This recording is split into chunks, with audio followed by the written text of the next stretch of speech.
जय श्री कृष्णा। राधे राधे।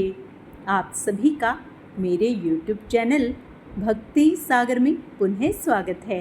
हम पूरे भादो मास में श्री कृष्ण की कथाओं का स्मरण करेंगे, वे प्रभु भक्ति का आनंद लेंगे। इस श्रृंखला में आप हमसे लगातार जुड़े रहें। वीडियो यदि पसंद आए तो लाइक एंड शेयर भी करें, वे चैनल को सब्सक्राइब अवश्य कर लें। भगवान कृष्ण की एक अन्य कथा के अनुसार कृष्ण दोपहर में खाना खा रहे थे और सत्यभामा बहुत ही खुशी और गर्व के साथ खाना परोस रही थी, क्योंकि वो ऐसे व्यक्ति नहीं थे जो रोज खाना खाने घर पर आए। उसे ऐसा अवसर कभी कभी ही मिलता था कि वो उन्हें खाना परोसे। वह यह सब बहुत ही खुशी और आनंद से कर रही थी।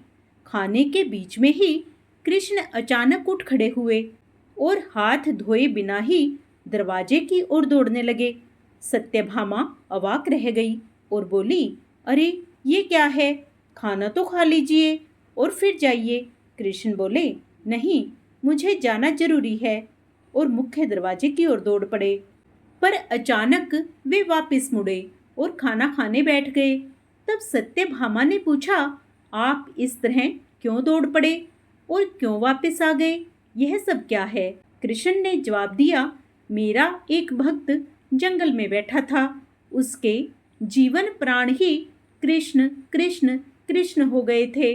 मैंने एक भूखे बाघ को उसकी ओर आते देखा तो मुझे जाना पड़ा। मैं दरवाजे तक पहुंचा ही था कि उस बेवकूफ ने पत्थर उठा लिया। मैं वापस आ गया। अब उसे अपने आप ही अपनी परिस्थिति संभालने दो। जब हम अपना सर्वस्व भगवान कृष्ण को समर्पित कर देते हैं तो वह हमारे जीवन की बागडोर खुद संभालते हैं। हमें अपने जीवन की बागडोर भगवान श्री कृष्ण को सौंप देनी चाहिए। यदि हम ऐसा नहीं करते हैं तो भगवान भी हमारी मदद से पीछे हट जाते हैं। यदि हमें भगवान का साथ और प्रेम चाहिए तो भगवान को पूर्ण रूप से समर्पण कीजिए और प्रेम से बोलते रहिए, जय श्री कृष्णा। राधे राधे। महामुने, जब भगवान में मेरी रुचि हो गई तब उन मनोहर कीर्ति प्रभु में मेरी बुद्धि भी निश्चल हो गई। उस बुद्धि से मैं इस संपूर्ण सत्य और असत्य रूप जगत को अपने परब्रह्म स्वरूप आत्मा में माया से कल्पित देखने लगा। इस प्रकार शरद और वर्षा, इन दो ऋतुओं में तीनों समय उन महात्मा मुनियों ने श्री हरि के निर्मल यश का कीर्तन किया और मैं प्रेम से प्रत्येक बात सुनता रहा। अब चित्त के रजोगुण और तमोगुण को नाश करने वाली भक्ति का मेरे हृदय में प्रादुर्भाव हो गया। मैं उनका बड़ा ही अनुरागी था, विनयी था। उन लोगों की सेवा से मेरे पाप नष्ट हो चुके थे। मेरे हृदय में श्रद्धा थी, इंद्रियों में संयम था एवं शरीर, वाणी और मन से मैं उनका आज्ञाकारी था।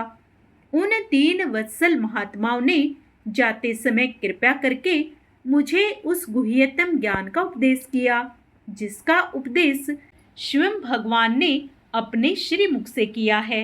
उस उपदेश से ही जगत के निर्माता भगवान श्री कृष्ण की माया के प्रभाव को मैं जान सका, जिसके जान लेने पर उसके परम पद की प्राप्ति हो जाती है।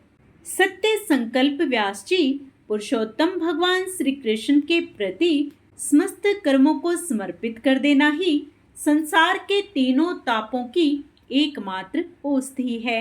यह बात मैंने आपको बतला दी। प्राणियों को जिस पदार्थ के सेवन से जो रोग हो जाता है, वही पदार्थ चिकित्सा विधि के अनुसार प्रयोग करने पर क्या उस रोग को दूर नहीं करता?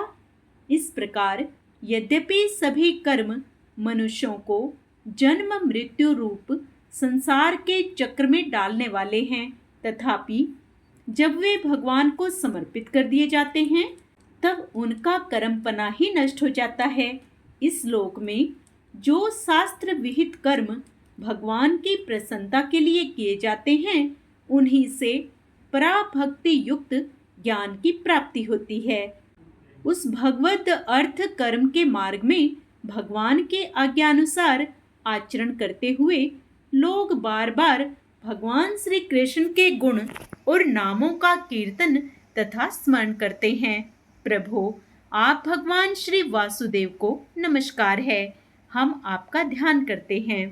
प्रद्युम्न, अनिरुद्ध और संकर्षण को भी नमस्कार है। इस प्रकार जो पुरुष चतुर्व्यूह रूपी भगवान मूर्तियों के नाम द्वारा प्राकृत मूर्ति रहित अप्राकृत मंत्र मूर्ति भगवान यज्ञ पुरुष का पूजन करता है, उसी का ज्ञान पूर्ण एवं यथार्थ है। ब्राह्मण, जब मैंने भगवान की आज्ञा का इस प्रकार पालन किया, इस बात को जानकर भगवान श्री कृष्ण ने मुझे आत्मज्ञान, ऐश्वर्य और अपनी भाव रूपा प्रेम भक्ति का दान किया। व्यास जी, आपका ज्ञान पूर्ण है। आप भगवान की ही कीर्ति का, उनकी प्रेममयी लीला का वर्णन कीजिए। उसी से बड़े बड़े ज्ञानियों की भी जिज्ञासा पूर्ण होती है। जो लोग दुखों के द्वारा बार बार रोंदे जा रहे हैं, उनके दुख की शांति इसी से हो सकती है और कोई उपाय नहीं है। श्री सूत जी कहते हैं, सोनक जी, देवर्षि नारद के जन्म और साधना की बात सुनकर सत्यवती नंदन भगवान श्री व्यास जी ने उनसे फिर यह प्रश्न किया। श्री व्यास जी ने पूछा, नारद जी, जब आपको ज्ञानो उपदेश करने वाले महात्मागण चले गए, तब आपने क्या किया? उस समय तो आपकी अवस्था बहुत छोटी थी। स्वयंभू आपकी शेष आयु किस प्रकार व्यतीत हुई और मृत्यु के समय आपने किस विधि से अपने शरीर का परित्याग किया? देवर्षि, काल तो सभी वस्तुओं को नष्ट कर देता है। उसने आपकी इस पूर्व कल्प की स्मृति का कैसे नाश नहीं किया? श्री नारद जी ने कहा, मुझे ज्ञानो उपदेश करने वाले महात्मागण जब चले गए, तब मैंने इस प्रकार अपना जीवन व्यतीत किया। यद्यपि उस समय मेरी अवस्था बहुत छोटी थी। मैं अपनी माँ का इकलौता लड़का था। एक तो वह स्त्री थी, दूसरे मूढ़ और तीसरे दासी थी। मुझे भी उसके सिवा और कोई सहारा नहीं था। उसने अपने को मेरे स्नेह पास से जकड़ रखा था। वह मेरे योग अक्षेम की चिंता तो बहुत करती थी, परंतु पराधीन होने के कारण कुछ कर नहीं पाती थी। जैसे कठपुतली नचाने वाले की इच्छा के अनुसार ही नाचती है, वैसे ही यह सारा संसार ईश्वर के अधीन है। मैं भी अपनी माँ के स्नेह बंधन में बंधकर उस ब्राह्मण बस्ती में ही रहा। मेरी अवस्था केवल 5 वर्ष की थी।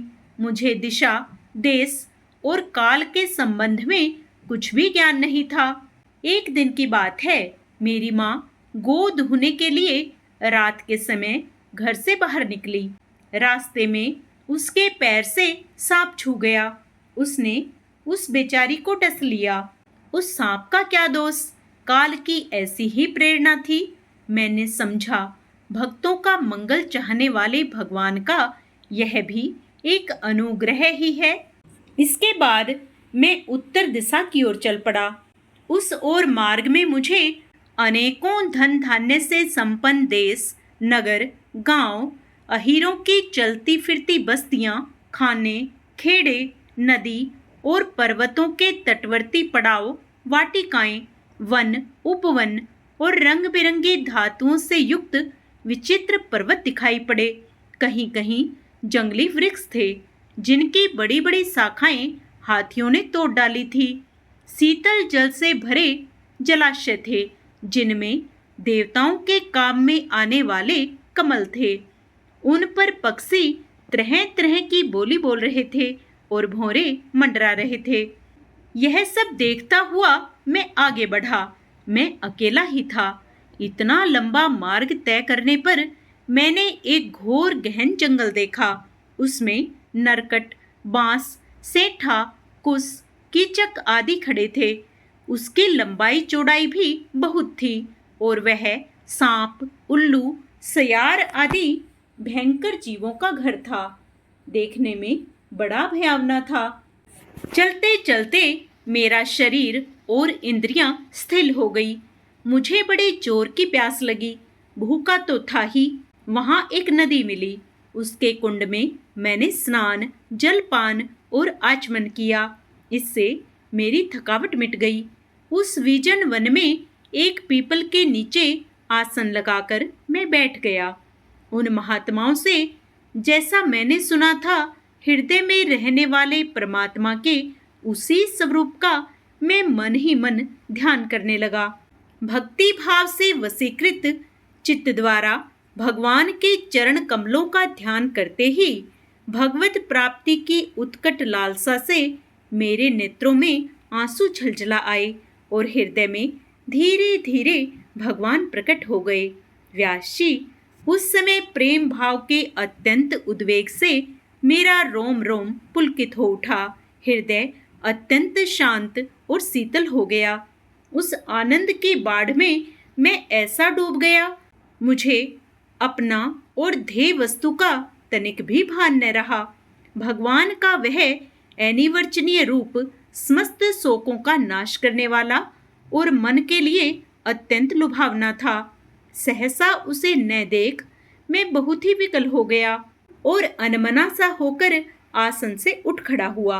मैंने उस स्वरूप का दर्शन फिर करना चाहा, किंतु मन को हृदय में समाहित करके बार बार दर्शन की चेष्टा करने पर भी मैं उसे नहीं देख सका।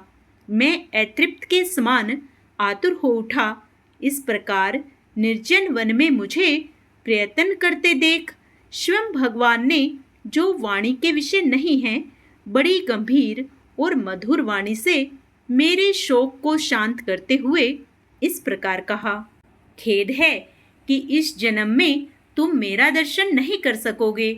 जिनकी वासनाएं पूर्णतः शांत नहीं हो गई हैं, उन अधकचरे योगियों को मेरा दर्शन अत्यंत दुर्लभ है।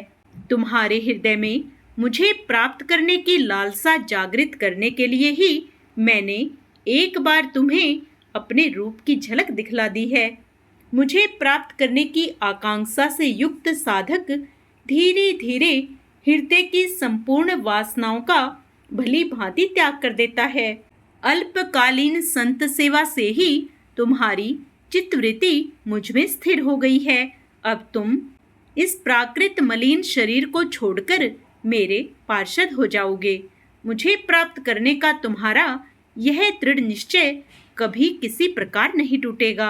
समस्त सृष्टि का प्रलय हो जाने पर भी मेरी कृपा से तुम्हें मेरी स्मृति बनी रहेगी। आकाश के समान अव्यक्त सर्वशक्तिमान महान परमात्मा इतना कहकर चुप ही रहे। उनकी इस कृपा का अनुभव करके मैंने उन श्रेष्ठों से भी श्रेष्ठतर भगवान को सिर झुकाकर प्रणाम किया।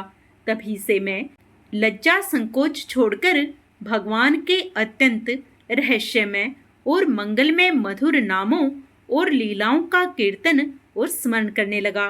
स्पृहा और मद मत्सर मेरे हृदय से पहले ही निवृत्त हो चुके थे। अब मैं आनंद से काल की प्रतीक्षा करता हुआ पृथ्वी पर विचरने लगा। आज का अध्याय यहीं समाप्त होता है। आगे का अध्याय हम अपने कल के वीडियो में करेंगे। पूर्ण पुण्य लाभ प्राप्त करने के लिए आप उसे भी अवश्य स्मरण करें। जय श्री कृष्णा। राधे राधे। आइए अब भगवान कृष्ण को प्रसन्न करने के लिए कृष्ण चालीसा का पाठ करें। बंसी शोभित कर मधुर, नील जलद तन श्याम, अरुण अधर जनु विलंब फल, नैन कमल अभिराम। पूर्ण इंद्र अरविंद मुख, पीतांबर शुभ साज, जय मनमोहन मदन छवि, कृष्ण चंद्र महाराज। जय यदुनंदन जय जगवंदन, जय वसुदेव देवकी नंदन, जय यशोदा सुत नंद दुलारे, जय प्रभु भक्तन के दृक्तारे। जय नटनागर नागन थैया, कृष्ण कन्हैया धेनु चरैया, पुनि नख पर प्रभु गिरवर धारो, आओ दीनन कष्ट निवारो। वंशी मधुर अधर धरि टेरो, होवे पूर्ण विनय यह मेरो, आओ हरि पुनि माखन चाखो, आज लाज भारत की राखो। गोल कपोल चिबुक अरुणारे, मृदु मुस्कान मोहिनी डारे, राजित राजीव नैन विशाला, मोर मुकुट वैजंती माला। कुंडल स्वर्ण पीतपट आछे, कटी किंकणी कांचनि काछे, नील जलज सुंदर तनु सोहे, छवि लखी सुर नर मुनि मन मोहे। मस्तक तिलक अलक घुंघराले, आओ कृष्ण बांसुरी वाले। करी पै पान पूतन ही तान्यो, अका बका काका सुर मान्यो। मधुवन जलत अग्नि जब ज्वाला, भय शीतल लखत ही नंद लाला। सुरपति जब ब्रज चढ़ियो रिसाई, मूसरधार वारी बरसाई। लगत लगत ब्रज चहन बहाओ, गोवर्धन नख धारी बचाओ। लखिय सुधा मन भरम अधिकाई, मुख में 14 भुवन दिखाई। दुष्ट कंस अति अधम मचायो, कोटि कमल जब फूल मंगायो। नाथी काल ही तब तुम लीन्हे, चरण चिन्ह दे निर्भय कीन्हे। करि गोपिन संग रास विलासा, सबकी पूरण करि अभिलाषा। केतिक महा असुर सहानो, कंस ही केस पकड़ दे मान्हो। माता पिता की बंधी छुड़ाई, उग्र सेन कह राज दिलाई। मही से मृतक छहों सुत लायो, मातु देव की शोक मिटायो। भौमासुर मुर दैत्य सहारी, लाए 10 सहस कुमारी। दे भीमहि तृण चीर सहारा, जरा सिंधु राक्षस कह मारा। असुर बकासुर आदिक मारियो, भक्तन के तब कष्ट निवारियो। दीन सुदामा के दुख टारियो, तंदुल 3 मूठ मुख डारियो। प्रेम के साग विदुर घर मांगे, दुर्योधन के मेवा त्यागे। लखी प्रेम की महिमा भारी, ऐसे श्याम दीन हितकारी। भारत के पारथ रथ हाके, लिए चक्र कर नहीं बल थाके। निज गीता के ज्ञान सुनाए, भक्तन हृदय सुधा बरसाए। मीरा थी ऐसी मतवाली, विष पी गई बजा कर ताली। राणा भेजा सांप पिटारी, सालिग्राम बने बनवारी। निज माया तुम विधि दिखायो, उरते संस सकल मिटायो। तब सत निंदा करी तत्काला, जीवन मुक्त भयो शिशुपाला। जब ही द्रौपदी टेर लगाई, दीनानाथ लाज अब जाई। तुरंत ही वसन बने नंद लाला, बढ़े चीर भय अरि मुँह काला। अस अनाथ के नाथ कन्हैया, डूबत भंवर बचावे नैया। सूरदास आस उरधारी, दया दृष्टि कीजे बनवारी। नाथ सकल मम कुमति निवारो, अक्षम हूँ बेगी अपराध हमारो। खोलो पट अब दर्शन दीजे, बोलो कृष्ण कन्हैया कीजे। यह चालीसा कृष्ण का पाठ करे उर्धारी, अष्ट सिद्धि नवनिधि फल लह पदारथ चारी। जय कृष्ण कन्हैया। राधे राधे। आइए अब हम सब मिलकर भगवान कृष्ण की आरती करें। आरती कुंज बिहारी की, श्री गिरधर कृष्ण मुरारी की। गले में वैजंती माला, स्वर्ण में कुंडल झलकाला। नंद के आनंद नंद लाला, बजावे मुरली मधुर बाला। स्वर्ण में कुंडल झलकाला, नंद के आनंद नंद लाला। गगन सम अंग कांति काली, राधिका चमक रही आली। लतन में ठाडे वनमाली, भ्रमर से अलक कस्तूरी तिलक। चंद्र से झलक, ललित छवि श्यामा प्यारी की। श्री गिरधर कृष्ण मुरारी की। कनक में मोर मुकुट विलसे, देवता दर्शन को तरसे। गगन सो सुमन राशि बरसे, बजे मोर चंग मधुर मृदंग ग्वालिने संग, अतुल रति गोप कुमारी की, श्री गिरधर कृष्ण मुरारी की। आरती कुंज बिहारी की, श्री गिरधर कृष्ण मुरारी की। जहाँ ते प्रकट भई गंगा, कलुष कलिहारिणी श्री गंगा, स्मरण ते होत मोह भंगा। बसी शिव सी जटा के बीच, अरे अघ कीच, चरण छवि श्री बनवारी की, श्री गिरधर कृष्ण मुरारी की। चमकती उज्ज्वल तट रेणु, बज रही वृंदावन बेनु, चहूँ दिशि गोपी ग्वाल धेनु। हंसत मृदु मंद चांदनी चंद, कटत भव फंद टेर सुन दीन भिखारी की, श्री गिरधर कृष्ण मुरारी की। आरती कुंज बिहारी की, श्री गिरधर कृष्ण मुरारी की। जय श्री कृष्ण।